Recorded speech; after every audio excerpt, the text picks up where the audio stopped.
আমার থেকে আমি যে চেয়ারে বসেছিলাম আমার চেয়ার থেকে হয়তো 4 ফিট বা 5 ফিট দূরে মানে আরেকটা চেয়ার টেবিল চেয়ার ছিল স্যারের, ওর উপরে পড়ছে পুরোটা একদম সম্পূর্ণটা ভেঙে নিয়ে দ্রুত আমাদের মাথার উপরে ফ্যান ট্যান সহ দ্রুতার সহিত বাস্ট হয়ে সাথে সাথে এখানে পড়ে গেছে। আতঙ্কে আমরা কোন দিকে পালাবো তো এটা তো খুঁজে পাচ্ছিলাম না। আমি ফ্লোরে শুয়ে যাওয়ার চেষ্টা করছিলাম, কোনো রকমের দরজাটা বের করে ম্যাডামকে বের করলাম। পাইলট কি তখন বেঁচে ছিলেন?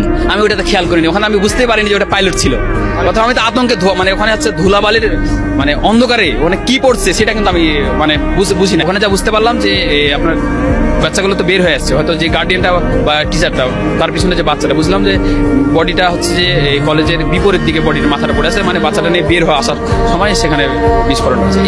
এই জিনিসগুলো চোখের সামনে সবচেয়ে বেশি। বাইরে আমার রুমে যেটা পরে যখন আমার রুমে এই জিনিসটা ঘটলো, বিকট শব্দ এবং ছাদটা ভেঙে পড়ছে, তখন তো আমি আতঙ্কে ওখান থেকে বের হয়ে আসছি। বের হয়ে যখন ওখানে পরে তখন আমার স্পোর্টসের স্যারকে আমি বললাম, স্যার আমাদের ছাদের উপরে কি বিমানের কোনো অংশ পড়ছে? ওখানে ছাদটা ভেঙে গেছে, আপনি যা দেখেন। স্যার এসে দেখছে যে প্যারাশুট পড়ে আছে, তখন দেখছে এখানে পাইলট। প্রায় তখন ধরেন যে 20 মিনিট হয়ে গেছে।